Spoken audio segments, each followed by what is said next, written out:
right, you're next. Talk the bags. Hope there's a good movie on this flight. Cappy.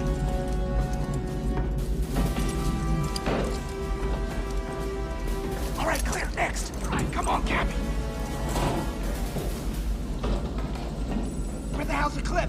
Did you put the clip in? It was there. You're on my shit list, Baker. Cappy, hold up. We lost the clip.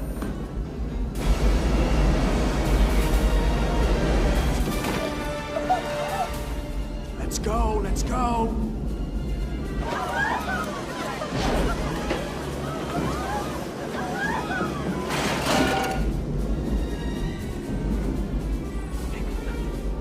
Got it. Come on, you son of a... You see, it went out. It's gotta be a short. Why are we not climbing? Come on, old man, move it.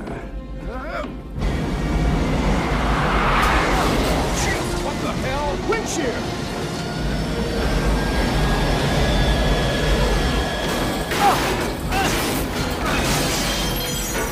Oh, Cappy!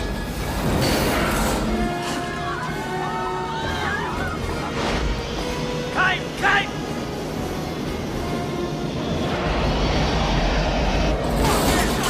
We're passing through 320. 320. What the hell's going on? We have to break off now! I can't hold the seal. We need some help up here. We gotta pull him up, right? We're passing through 300. Brad! What the hell are you doing? Let's move it, Colonel. Now! He's unconscious! All right, get above him now. Hey, Cappy, hold on. Brad, pull him up.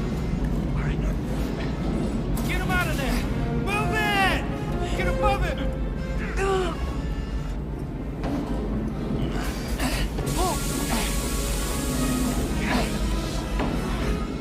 All right. Okay, we got him. Now get out of there, man. Move it. Why is he so goddamn heavy? Jesus, they're climbing. I'm climbing with them.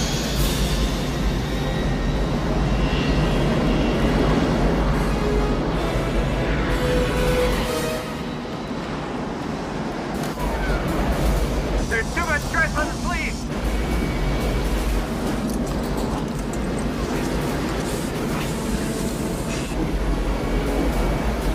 We're losing pressure on the pump. The seals are going.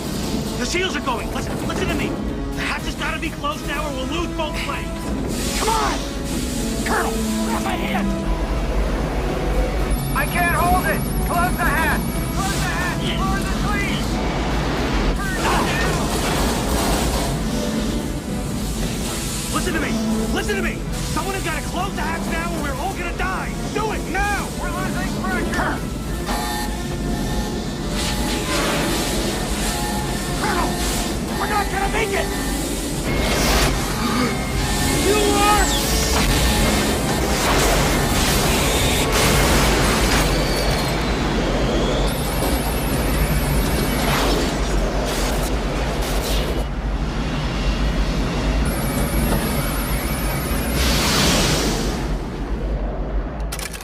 We bounce back to our favorite guy, Steven Seagal. Since we have so many fond memories of working with the guy, Casey Ryback, as he's known. Casey Ryback. So he went, he directed on Deadly Ground. I don't know why a guy like that wants to direct, other than that's always a mistake unless you're a born director, I think, because that job. But anyway, he directs it, and that's what led him to the Executive Decision, right? Where Warner Brothers was like, okay, we're going after the overages on Deadly Ground, but you can make them up if you come on Executive Decision for a week and get blown away, right? Well, what happened I don't know what the thinking was on Deadly Ground. I was surprised. I have to tell you, I was surprised they let Steven do that. I'm surprised he wanted to do it. And that they didn't. Well, but you know what? But he rewrote every script. So yes, I know. So I can't imagine that he wouldn't want to direct. Yeah. Okay. But he rewrote every script. So there was a Writers Guild arbitration on every single one of those movies that he did. But I was surprised that they didn't assign somebody. Like if we were in television, when I was at Lorimar, Jason Bateman wanted to direct an episode of the Hogan Family.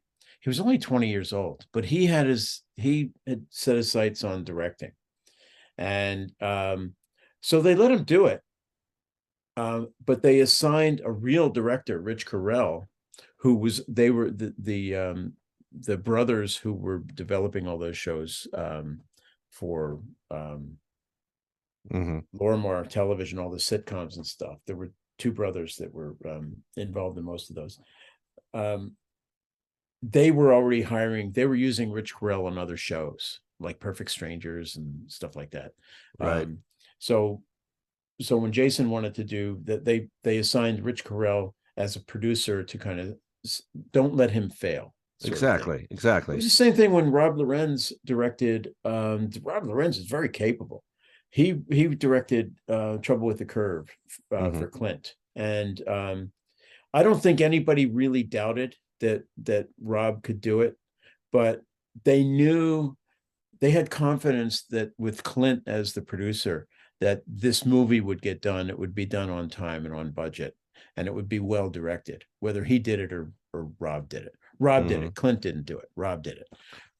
Rob didn't need that help, but he was there as a backup. So, and maybe they did. Maybe one of the executive producers was someone who could direct it. When Michael Clayton, our big producer, Michael Clayton, was Sidney Pollack.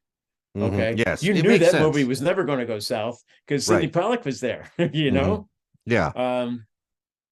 So when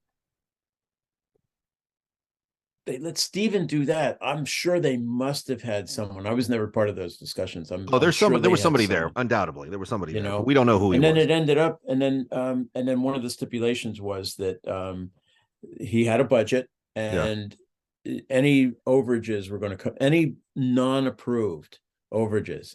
There are acknowledged overages and approved overages. Right. So an acknowledged overage, not an approved one, would come out of his salary. Well, he ended up owing us his entire salary when that movie was finished. I'm not kidding. He ended up owing us his entire salary.